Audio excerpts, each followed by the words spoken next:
Saturday, everybody. Welcome to Furthermore with Amanda Head, this Small Business Saturday edition of the podcast. This obviously, as you can see, because you are probably watching, this is a video podcast that we put out every Saturday, in addition to the audio only podcast that we put out Monday, Wednesday, and Friday on all of the major podcasting platforms. So today, my guest is Jordan Estess, and I got connected to Jordan through a mutual friend in Georgia who had been hearing about a lot of deficiencies, a lot of just lack of coordination with respect to the response to Hurricane Helene in Florida, Georgia, Eastern Tennessee, and North Carolina, but specifically Eastern Tennessee and North Carolina. And a lot of us have been seeing these devastating videos and footage coming out, and it's just heartbreaking. So my guest today, Jordan Estess, he actually runs a company that has a number of services that they're really good at that actually is perfect for responding to these types of disasters. So he has answered the call, and he is trying very hard to get connected with the right people so that he can just lend a helping hand to his fellow Americans. And it's one of the best things when obviously you hate the devastation when a natural disaster happens, but when you get to see the response from the American people, forget FEMA, forget the federal government. It's hand to hand, neighbor to neighbor, people just helping each other out. And I think it's amazing. So we're going to be back in just a moment with Jordan Estess.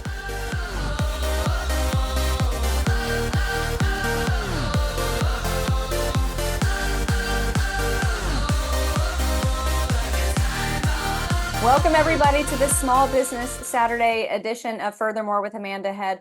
Today is actually going to be kind of an amalgamation between Small Business Saturday and also breaking news. Many of us have seen the devastating effects, not firsthand, but we've seen viral videos and pictures of Hurricane Helene's wrath on the southeastern United States, and it's been devastating to see. And someone who is actually helping out that effort, unlike our federal government, who apparently is spending all their money on illegal immigrants. Jordan Estess is my guest today. He's the owner and chief operations officer for Estess Utility. You can find them over at estessutility.com. Jordan, thank you so much for being here. Hey, thank you so much, Amanda. Great to be here. Yeah, great to have you. You know what, let's get the business of things started first. Tell us about your business. So we're a little bit of a unique company. We assist efforts in utility companies. We're mainly an access contractor. We're also a grading company. So Okay. we utilize a lot of resources that we have on the grading company to assist transmission and distribution power companies in the local area. Okay, gotcha. And you guys have been in operation since what, 2017? Correct. Awesome, awesome. And for people who live in Georgia or live in that area, where do you mainly operate?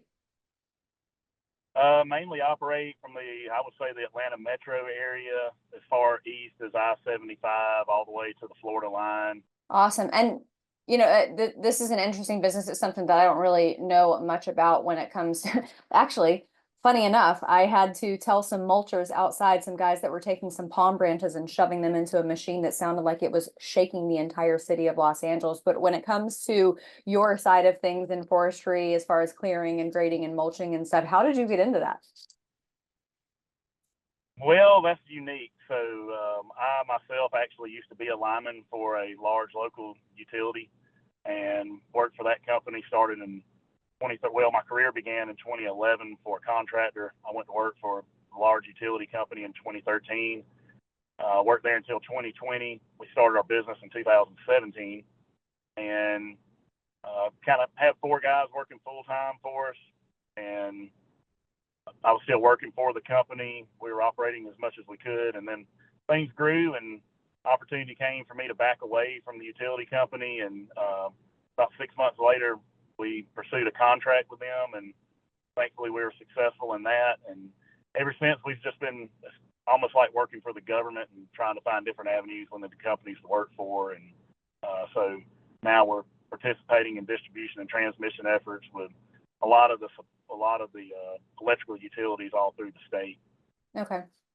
So where you are, actually not where you are at this moment, but your primary geography or geographical area of business outside of Atlanta was not really that affected by Hurricane Helene, but you're in what, Coffee County, Georgia right now, attending to the people there. Is that right?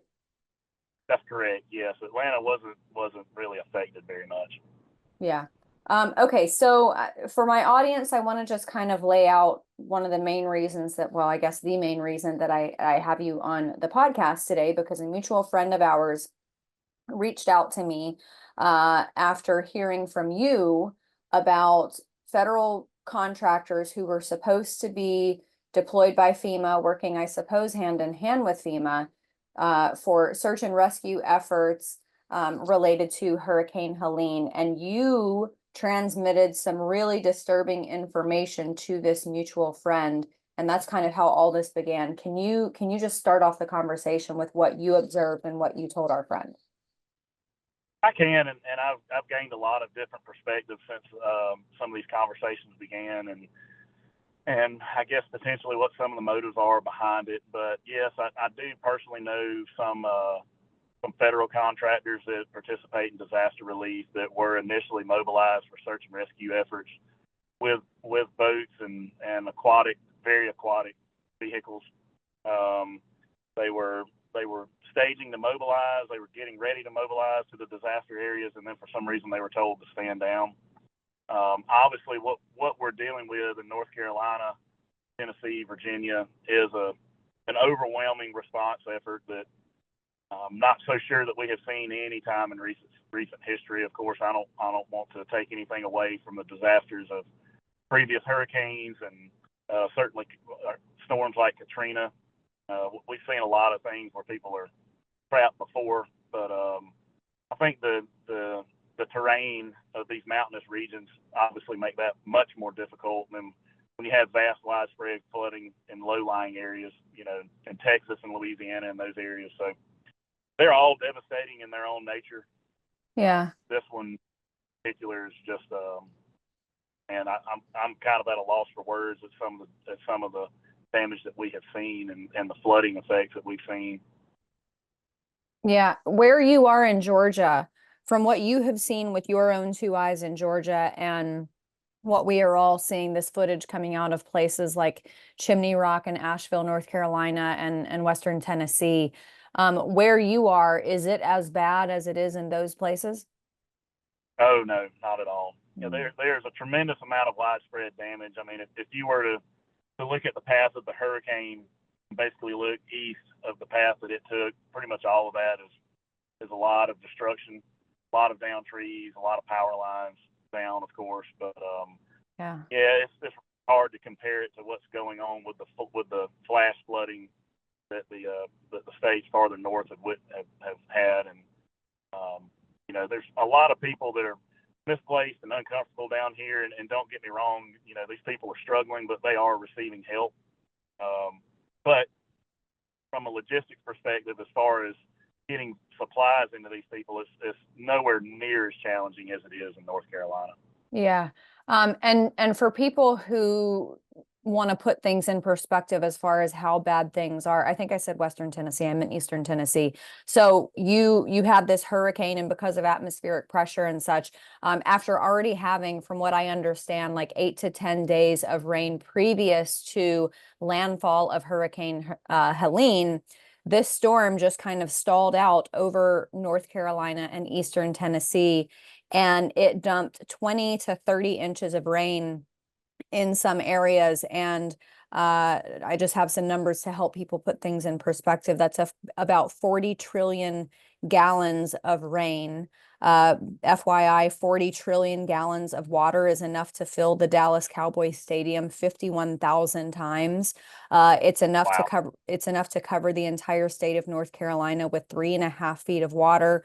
It's enough to fill 60 million Olympic-sized swimming pools, and 40 trillion gallons of water is 619 days of water flowing over Niagara Falls. So this is what these people are dealing with, and it absolutely breaks my heart, because I hear some jerks out there saying stuff like, why weren't they prepared? Well, first of all, no one can actually be fully prepared for any type of natural disaster. It comes oftentimes out of nowhere. You have no idea what the devastation is going to be. But for this, I mean, everybody kind of watched as it just took some weird turns off of the Atlantic Ocean inland, And then, as I said, it just kind of stalled in these areas. So these people are sitting underwater.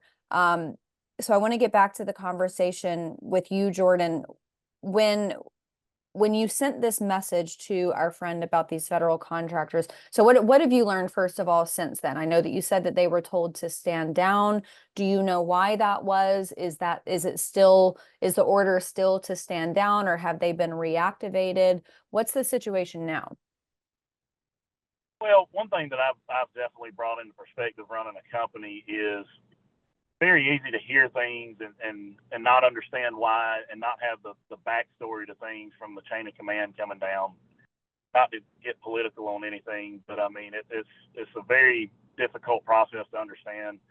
There's a lot of moving parts as to coordinating efforts like this, and it never seems like it's a fast enough response, for sure. But I think what's crippled a lot of the efforts in this particular situation is so much of the critical travel infrastructure and corridors are washed away, and Yeah. it's not a fast process to rebuild any of that stuff.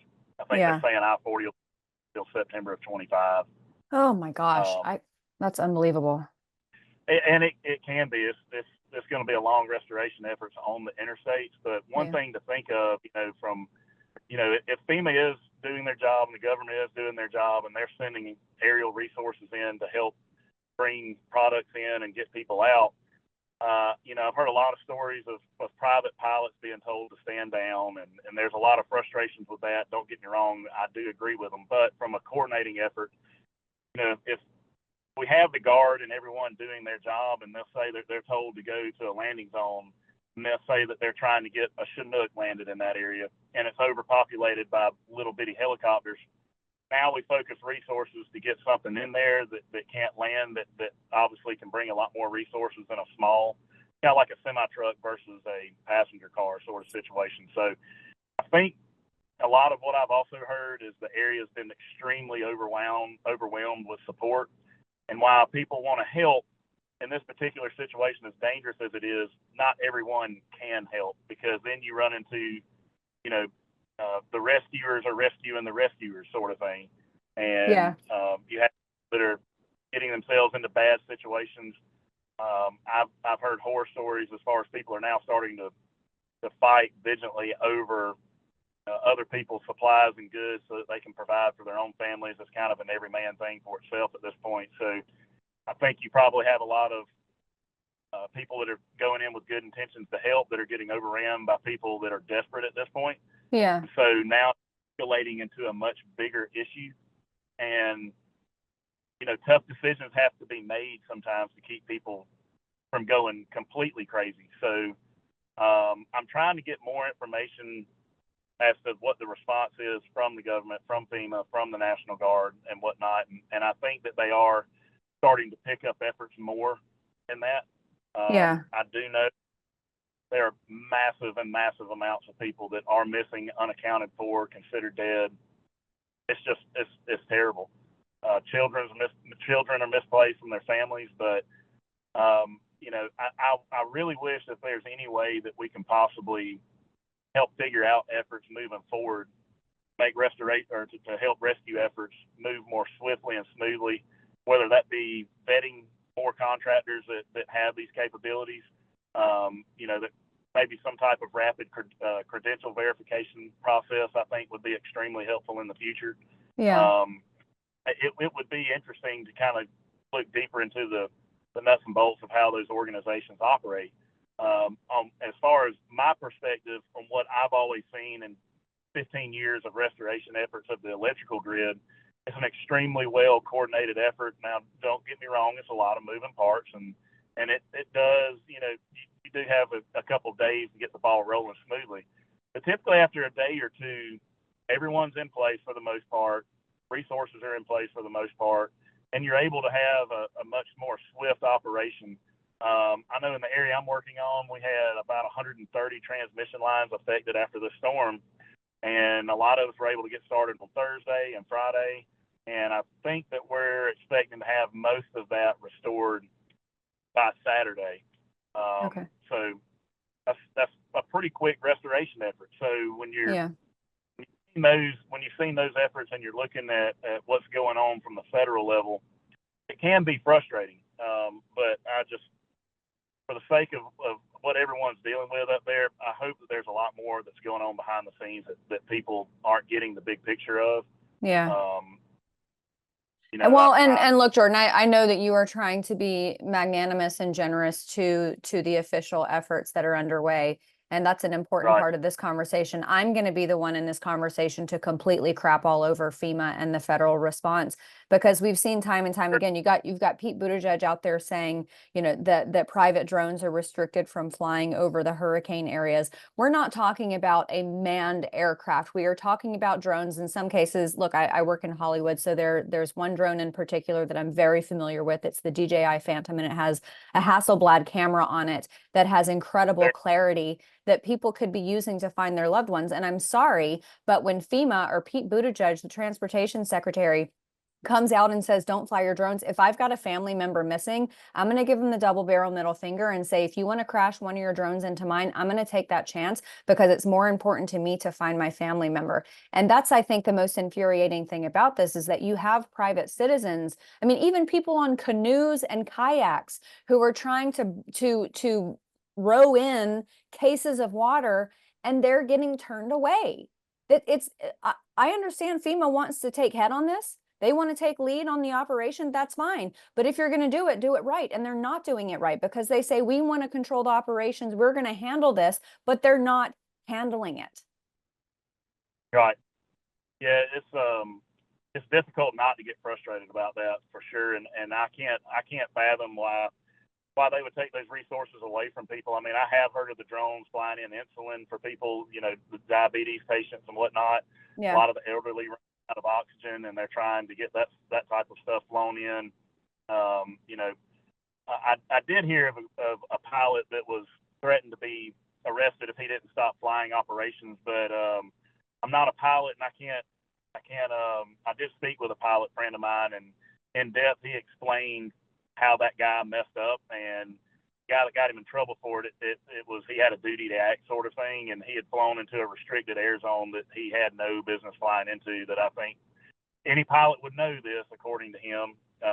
So I wish I could elaborate on that a little bit better. But shouldn't a restricted air zone be, I mean, I feel like that's one of those things that there should be a little bit of leniency on when you've got dead people stranded in trees. Yeah, depending on what the air zone is. But I've heard a lot of other cases where they're just like completely stopping helicopters assistance altogether. Yeah. And, you know, pilots are some of the most well-trained people. I mean, I've worked closely with pilots in our industry, and they're absolutely incredible at their job. And that's where I get back to having a rapid vetting process. You're a first responder, you know, a person of National Guard background, any type of military background. Those people are capable of going in and taking care of themselves making a difference. Yeah. You know, the overall general public probably needs to stay out of these areas. You know, they could kind of become more of a liability than an asset at this point. But there's a tremendous amount of people that are fully capable of going in and taking care of these things. And I think that it's very sad that they're being told to stand down, or that they're being threatened with retaliation if they do try to do anything. Yeah. I would love to know more in depth of why people's supplies are getting seized and confiscated, that they're trying to drive in from states away to help supply these people. Yeah. It's horrific. It's a horrific disaster. And charity organizations are another thing that I think could use a tremendous amount of funding. I think the World Kitchen Organization is actually having success. If I'm getting the name of that organization correct, a pilot friend of mine was explaining to me that I think they're one of the few ones that are charity organizations that are having success getting supplies flown in by air and helicopter. But yeah, I think Samaritan's Purse is also pretty active there on the ground. Okay. Well, I believe that we need more of an effort and more air support, the better. Yeah. For these mountainous regions. That's the fastest hope that these people have. Yeah. So I really hope something changes soon with getting bigger aircraft in these areas. Me too. Jordan, what do you make of, because, Joe Biden and Kamala Harris not really invested, not really active and present and visible on the ground in these places earlier this week. Obviously, President Trump was in your area in Georgia surveying the damage and talking to people on the ground. And he's not the current president, but it kind of seemed to me from the reception of people on the ground there in Georgia and the other places that he's visited, it almost kind of feels like people on the ground consider him to be the commander in chief right now. Did you get that feeling? I feel like I did. So I had some crews that were actually in the Valdosta area that were trying to mobilize around and assist with efforts, and they were, obviously his presence there is going to bring in a lot of security and Secret Service, and Mm-hmm. and so he had a massive presence while he was in town, and from what I understand, he also donated $25 million while he was there.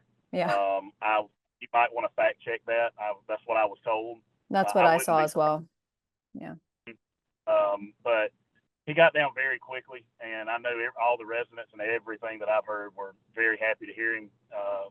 I know Carmela is supposed to be down here today, Mm-hmm. so I'll definitely look forward to hearing the feedback of what her response is here. And from what I understand, she is offering $750 of assistance Oh, to people that are. wow. Wow. That's so great considering illegal immigrants get debit cards with like 5 grand Yeah, on them. That's so nice.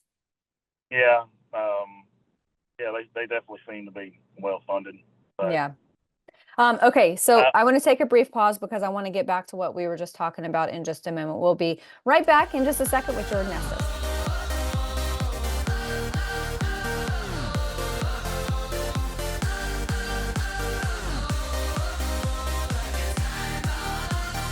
Welcome back, everybody. We are here with Jordan Estes. Everybody go check out his small business at estessutility.com. That's ESTESS utility.com. Jordan, I don't want to get too deep in the weeds of politics, but I feel like it's a pretty nonpartisan perspective that when it comes to natural disasters and meeting the needs of people who have literally lost everything, including the lives of family members, that maybe U.S. tax dollars should be routed toward those people first, by FEMA instead of illegal immigrants. But according to Congressman Tim Burchett, who is a congressman out of Tennessee, FEMA deployed $941 million to take care of illegal immigrants. And I just got to say, I don't think that you have to be a Republican or a Trump supporter, uh, or even anywhere near that realm to recognize the ludicrosity of the fact that illegal immigrants who are stealing citizenship to this country, or at least, coming into this country unlawfully, are getting more money and more support than our own American citizens. yeah, either way that you look at that, I mean, it's hard not to be disappointed in that. I mean, it's like we're padding these people so much better in their living conditions versus what we can offer for people that are truly displaced, where their Yeah. houses literally just floated down a river. Now, this just happened a few days ago, but we've seen this in other disasters in years past under many different administrations.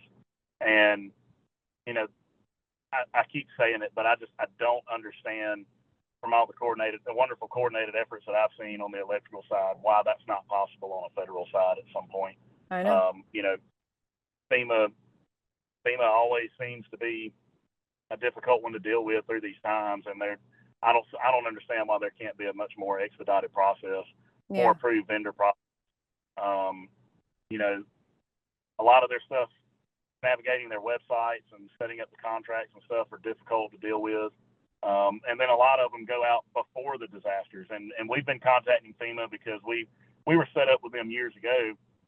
What can we do to help? How can we provide resources? Difficult access is something that we specialize in at our company, and we're trying to figure out any way that we can to get up and help. But it's contact your local municipalities. They normally coordinate the efforts, and these municipalities are overran. Yeah. I feel like that we could be pulling resources from efforts that aren't affected in these areas, Yeah. because they've got a deeper focus. much as we do bipartisan efforts, let other communities, other states band together and help these people out. Yeah. When you're dealing with that big of a disaster, what's the problem with? I mean, we are all over the same country, but neighboring states can pitch in with their local resources to help coordinate and fund contractors coming in, vet new contractors coming in. Yeah. I think that it needs to be such an expensive process, and separate those. Some companies can't afford to donate their time and resources, but they're more than willing to go help. They don't necessarily have to get rich doing it. They just have to be able to cover their operating costs and their payroll. Right. So negotiate lower rates with some of these contractors that are willing to do that, and make it a faster vetting process. But unfortunately, I see from a more private side of business how it would be much easier to do that, but from the federal side, I feel like that's when it starts throwing a big wrench in the plans. I want to get back to the expertise of your business, because you're one of these small businesses out there, like I imagine a lot of other businesses in these areas who saw what happened and answered a call. What about your business? What services and expertise about your business contributes to the relief effort for these people who are experiencing this? I think right now, I mean, as bad as the infrastructure is damaged, it's not about can we go in and rebuild and repave roads. It's about how can we get temporary access as soon as possible. Mm-hmm. How can we mobilize the different companies as soon as possible with very large machines? It's mountainous areas, so it's going to take a lot of effort to make this happen. The big problem, but I'm sorry, let me back up a little bit. So some of the things that our company specialize in is difficult access. Mm-hmm. The mountainous terrain, swamps, the electrical grid runs all over the country, over all types of various terrain, and all that has to be accessed at some point or another. So when these crews have to go in, we have to make sure that it's safe for them to operate and they've got a reliable road system to get in. It sometimes is temporary, it is sometimes permanent.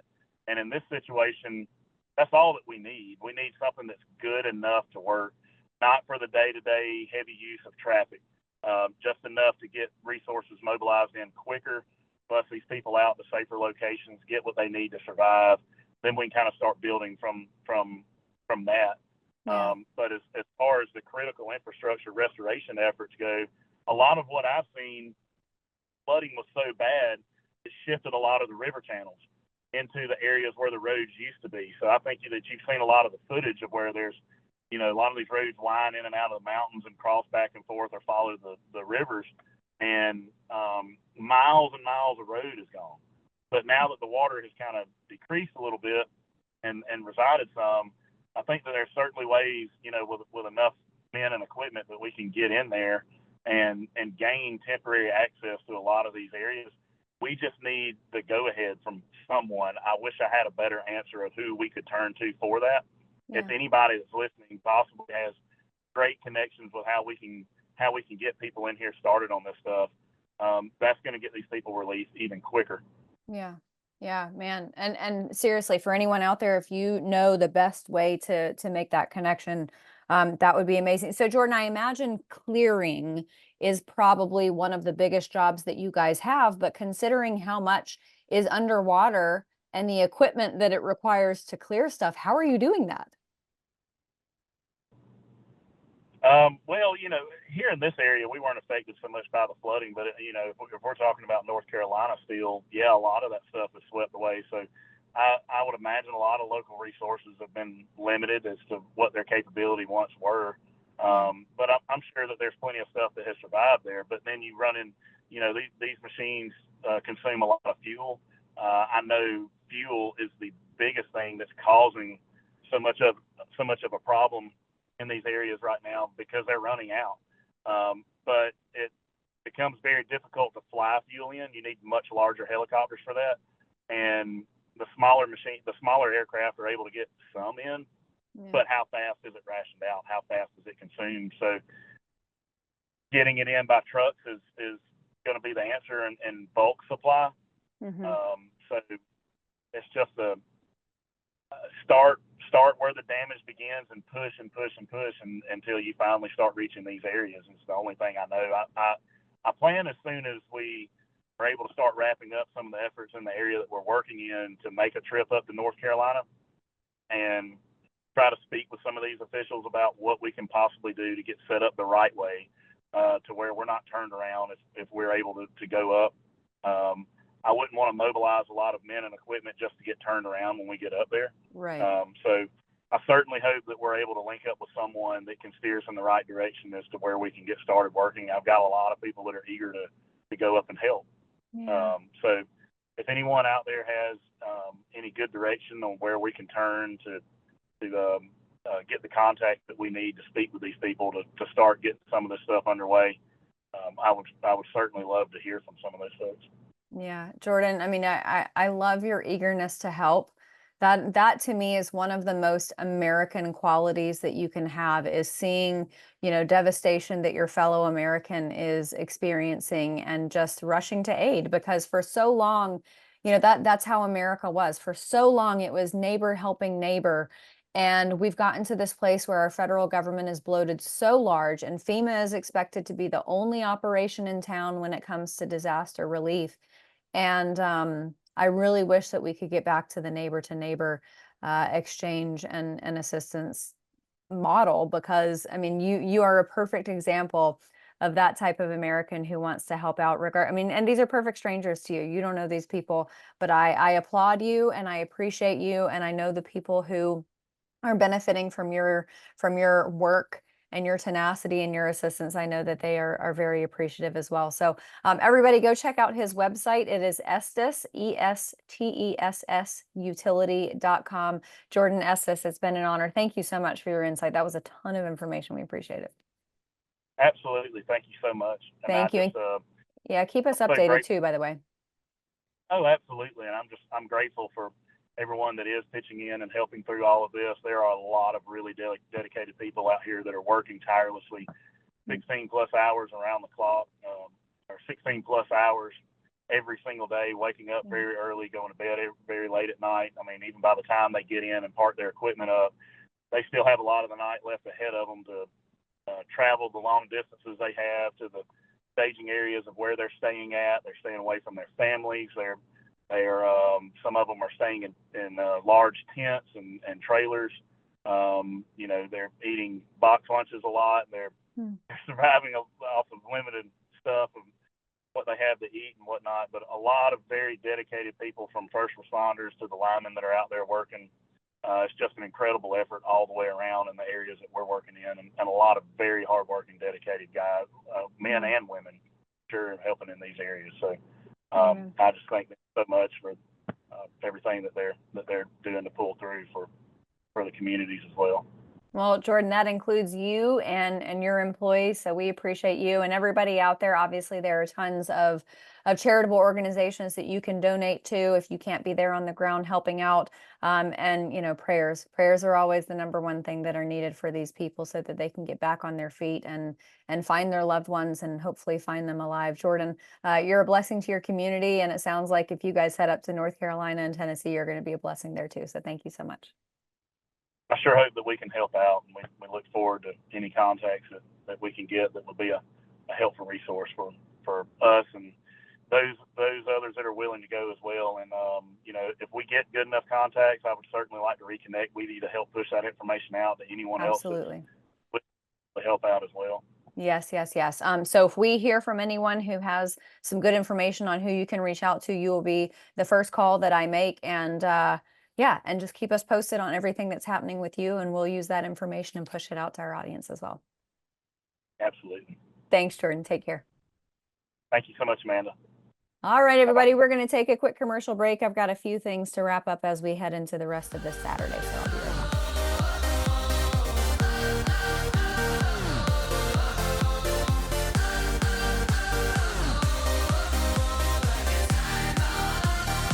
Welcome back, everybody. Okay, I'm actually going to read to you a Twitter thread. I know this is kind of unconventional for this podcast because this is typically more commentary in the last block of this podcast.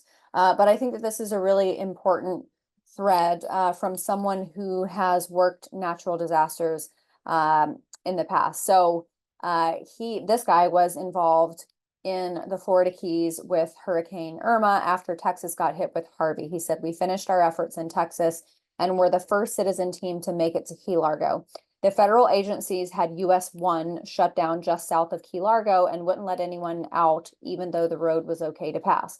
We explained to them that we had boats, jet skis, food, water, chainsaws, and fuel to bring these people. They didn't care and they wouldn't let us in.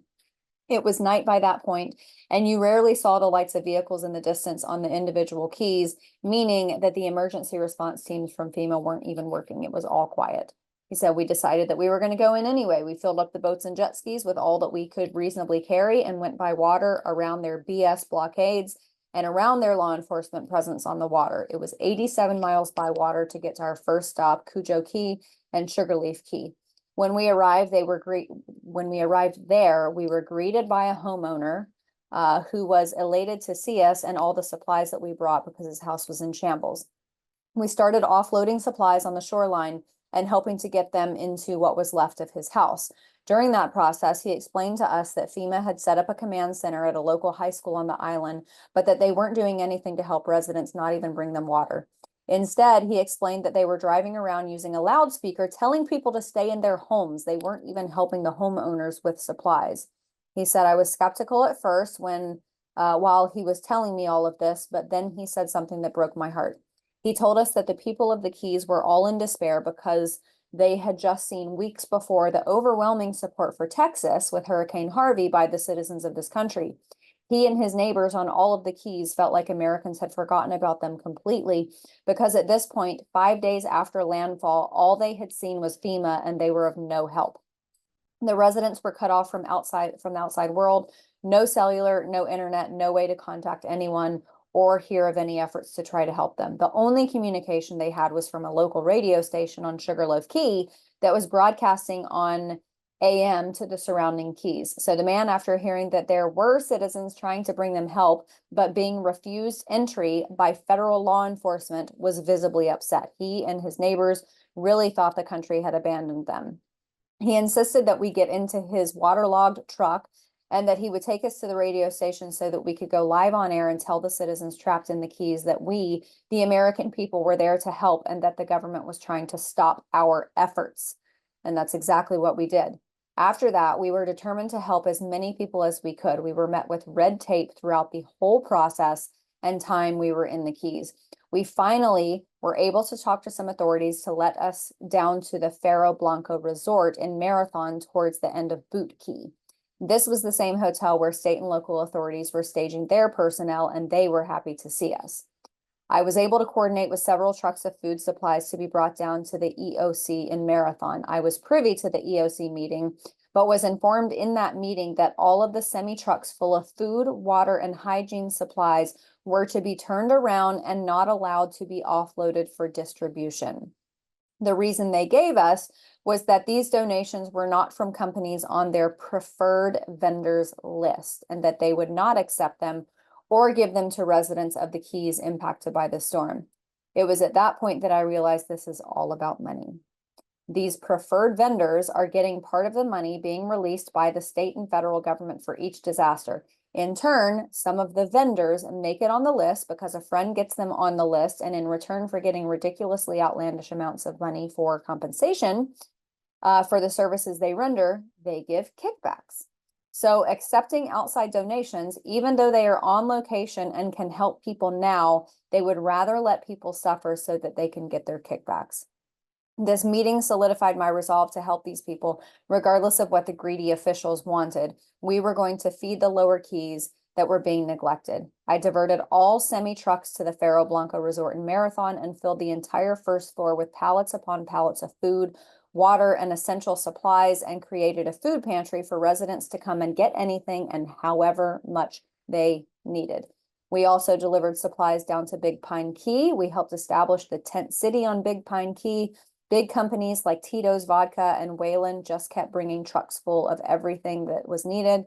When FEMA finally started handing out boxes of canned foods, limited to one per household, we were filling cars full of food and supplies for people and pets. There's so much more to the story in the Keys and from other storms that we worked. The common theme, though, is that the federal government always tries to keep citizens from helping, and the local authorities, the ones that live and work in the area, are always happy to have outside help. Oh boy, I mean, it's a story as old as time, especially when it comes to the government here in our country who, I loved having Jordan's perspective on this, and he, I think, was much more generous in his review of the federal government. I'm not there, and I'm not going to do that because I think that they're doing a job. And if you are so hungry for power to take lead on something like this because there is a money motive, maybe you shouldn't be working disaster response, because the American people in North Carolina, parts of Virginia, East Tennessee, Georgia, and Florida need the help of this country.